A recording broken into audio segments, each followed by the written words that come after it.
Picture Pee Wee Herman strutting into a biker bar, toppling a row of motorcycles, and facing a gang of snarling tough guys. Then, boom, he blasts tequila, dances like a cartoon on caffeine, wins their hearts, and zooms off on a bike, only to crash through a billboard.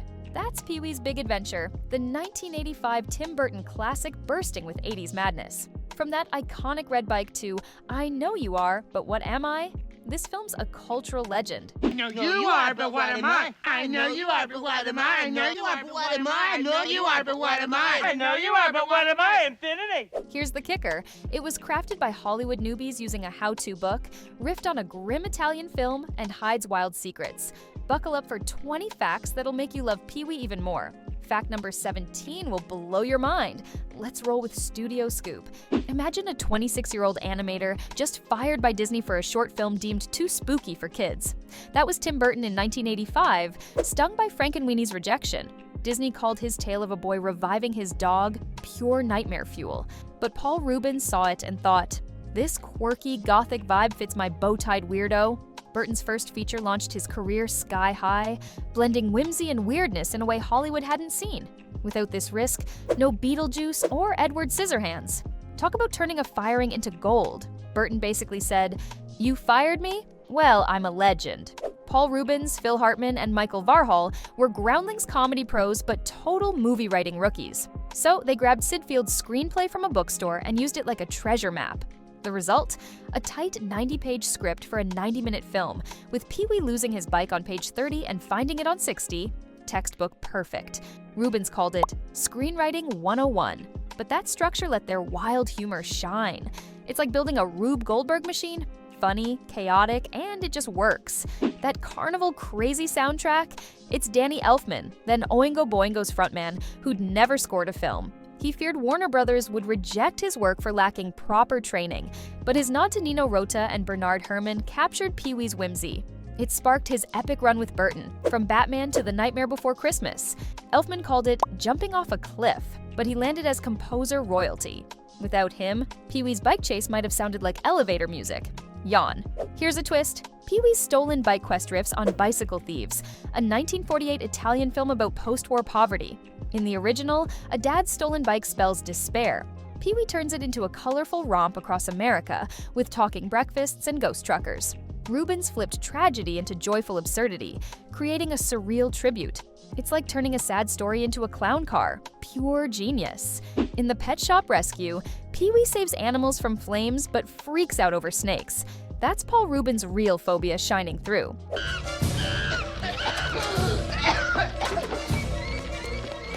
Come on, let's go!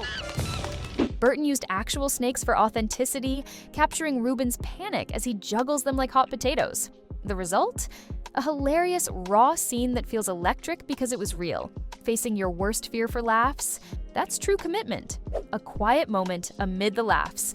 When Pee Wee's wheeled out on a gurney, actress Elizabeth Daly, who plays Dottie, turned pale. It reminded her of her boyfriend John Eric Hexum's tragic 1984 onset accident, where he was wheeled away the same way. Reubens comforted her and the cast showed care. This real emotion adds depth to Dottie's concern, proving even silly films have heart. Jan Hooks, as Alamo Guide Tina, steals the scene with her rambling tour.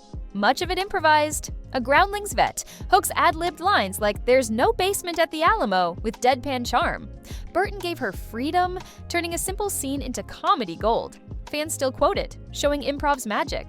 Without Hooks, the Alamo would have been just another stop. Dull. Aren't we gonna see the basement? There's no basement at the Alamo. Alice Nunn's Large Marge delivers a ghost story that spooked kids for life, never blinking once. That intense stare builds dread before her claymation face melt reveal. Burton's stop-motion touch made it iconic, mixing horror and hilarity.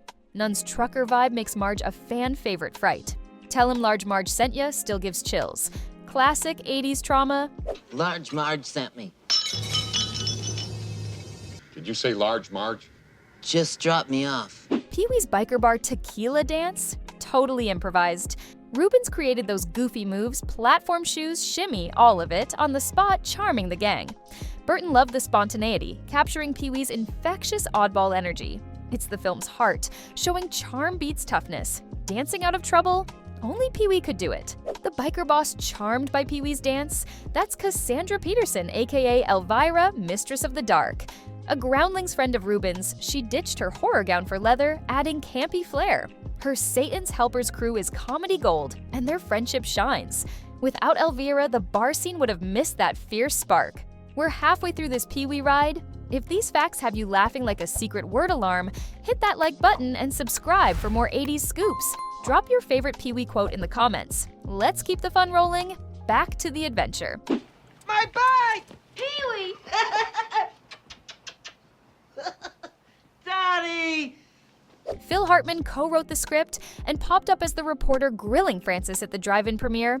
The SNL legend's sharp wit shaped Pee Wee's world. His tragic 1998 death makes this role bittersweet, but his humor lives on. Hartman was the secret sauce, funny on page and screen. Reubens brought Groundlings pals for cameos, hinting at Pee Wee's Playhouse. Lynn Marie Stewart, later Miss Yvonne, plays Mother Superior in The Movie Within a Movie, and John Paragon, future Jambi, is a studio extra. These nods tie Pee Wee's world together, like a family reunion with extra puppets. Pee Wee crashes a music video during the backlot chase. It's real Twisted Sister rocking Burn in Hell. Dee Snider and Reubens bonded over MTV fandom, sealing the cameo. The metal chaos adds 80s edge with Pee Wee dodging headbangers. Without it, the chase would have lacked that rockin' vibe. Tim Burton slipped in an Alfred Hitchcock nod. During Pee Wee's bike rant to Dottie, spinning wheels behind him echo Vertigo's dizzy effects. Burton's cinephile side shines, mixing suspense with silliness. It's a subtle wink for film nerds, proving Pee Wee's world has classic roots. Pee Wee's squeaky clean persona nearly cracks when he snaps at Dottie, "I don't want some other crappy bike." In Pee Wee land, crappy is as edgy as it gets. I think I could get Chuck to give you a good break on one of the bikes in the shop. I don't want some other crappy bike. Reubens kept him kid-friendly amid the chaos. It's a hilarious peek at frustration, fitting his childlike tantrums. Pee Wee swearing, the horror. Large Marge's claymation face melt is Burton's creepy genius at work. Her unblinking eyes and eerie tail build to a jump scare that spooked 80s kids. Fans on X still share nightmare stories. It's the film's horror peak, blending laughs and chills like only Burton can. Pee Wee's trek hit California and Texas. The Dino Diner? That's Cabazon Dinosaurs, a roadside gem still open today. Alamo exteriors are the real San Antonio site, but interiors used Mission San Fernando Rey de España. These spots draw fans, turning movie magic into real road trips. Who's up for one? Pee Wee's red bike? 10 to 13 custom builds from a Newport Beach shop. They picked $10,000 cash over screen credit. Smart. Each bike had gadgets like an ejector seat, making stunts epic. Without multiples, that chase would have been a one-take wonder, or a wreck. Those bikes are collector treasures. In May 2025, a stunt bike sold for $125,000 and now sits at the Alamo in a temporary exhibit with memorabilia as of August 2025. It ties Pee Wee's quest to the real Alamo, no basement, just nostalgia. Fans flock to see it. Pee Wee's ride lives on. Warner Brothers worried the film's weirdness would flop, but it earned $40 million and won critics like Roger Ebert, who called it a guilty pleasure. This oddball hit launched careers and inspired quirky cinema. Proof weird wins? Pee Wee's legacy laughs last. Nobody hit me to that, dude. It's off limits! Oh. Well, my mistake. Which fact shocked you most? The improv dance or snake phobia? Share in the comments, we read every one.